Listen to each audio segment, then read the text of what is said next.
Welcome back to the Extra Medium channel. In this episode, I take my race bike to the Race Academy, Legion Superbike.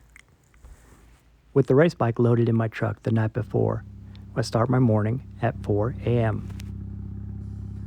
The Race Academy, hosted by Legion Superbike, is located in Pueblo, Colorado, which is about 11 hours from me, so I've got quite a drive ahead. On my way from Arkansas to Colorado, as the sun comes up, I cross through Kansas.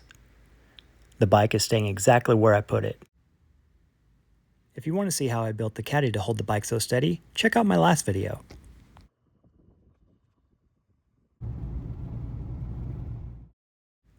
So, not a lot to see in Kansas, like I said, but there was this.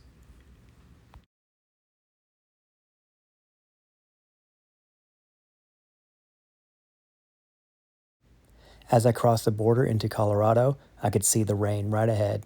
It was not going to be a nice day. It was not going to be a warm day, but any day at the track is better than a day not at the track. So I'm not going to complain. Well, I complained a little bit, especially when I rolled up in Pueblo and it was 41 degrees. But that just gave me something to commiserate with my fellow riders about. Made some new friends, just like every time you go to the track. As I got everything unloaded, time to settle in for a cold night sleeping in the back of the truck. As dawn broke, everyone started to roll in and roll out of their campers. Everyone got their tents up, made more new friends, and all of us little bikes pitted together. It was great. We got everything set up and tents over everyone's bikes. Immediately after signing in, the tech inspectors came and checked out the bikes. So my foot peg was loose when we were teching, so I suggested I put a little bit of Loctite on there. It's always helpful to have a second set of eyes, or even a third set, on your bike to make sure everything is safe before you go out on the track. Now as we take a walk around the paddock, let me tell you a little bit about this event. You may have heard of Legion Moto because of their track days, but this event is brand new.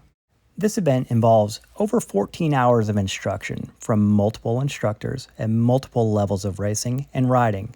It's different because this is a racing academy. This event starts off with a 2-hour online session going over rules and basics about racing in general. Then, on the day of the event, the instructors take you through the track, they take you through the rule book, and they take you through what to expect while on the track, both in practice and in a race. All the instructors are expert level riders, and Nick even showed up from the Yamaha Racing School of Champions. Now, being totally honest, I didn't film as much as I would have liked to. However, I was paying attention and trying to learn as much as I could from the instructors. I didn't even hook up the camera for the first session on the track. Okay, second session. We're about to head out. This session will be a little bit quicker. The first session was really slow, really cold, but lightweights are about to go out again, and hopefully we can pick up a little bit of speed this time and really get the feel for the track. So in addition to not recording very much in the morning, or generally any session, I found out that only my front camera was working, and only my front camera without sound. So once again, apologies for no sound. I'll be getting a different camera for the next track event. Like I said, this is an actual race academy, so we went over the rules and other things during the sessions. We did have a little bit of time to relax and maybe get some snacks. One of the coolest things was the presentation given by the Perelli representative, Longmont Tires. This was so informative. Then lunch. Another great thing about this race academy is you do get free lunch, and it's fantastic. Now these mock races are run exactly like a race. So we all take a warm-up lap, we come back in grid, and then the flag drops and we go. As you can see, I'm not bad at starting, just the bike is so much slower than the 300s. It is amazing the difference between the two displacements. I have some ideas about what to do about that coming in later videos, so be sure to tune back in as we get into some engine work. After the start, there's still about a quarter mile of straight before we get to the first sweeping right-hander. As we get into the corner, this is the only pass that I made the entire day, and it stuck. So after this, it was clear sailing. This track in Pueblo, Colorado, is a really interesting track. There's some elevation changes. There's plenty of lefts, plenty of rights. There's a hairpin, some long sweepers, just like you saw, and a very long straight. There are mostly flat camber corners here. Not a lot of off camber action, but that's okay. I think everyone would rather not have off camber corners, honestly. So as we go up this hill, this is one of the most fun corners as I learned it throughout the day. So I don't need to brake at all, which took me a little bit to understand, but sure didn't need to up that hill.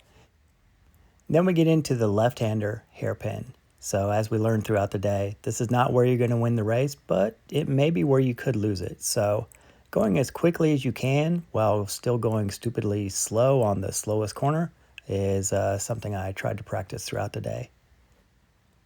So I hammer down on the back straight. I know it doesn't look like it's hammered down, but trust me, I am.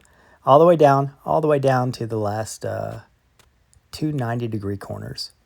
Dipping into here, these are exit corners, so there's plenty of room to drive out. And as we learned in class, these are ones where you can really make up some speed as you come out of them, especially on the second one, since it leads into the start-finish straight.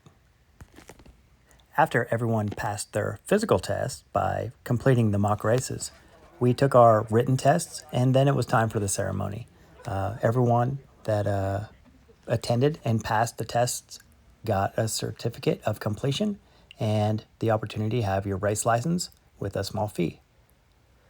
That was a long day, folks. It was a long weekend, not a lot of sleep, and a really long drive back. But it was probably one of the best things I've ever done. I'm so happy to have learned about Legion Superbike, and I suggest that you should too. Until next time, thanks for watching.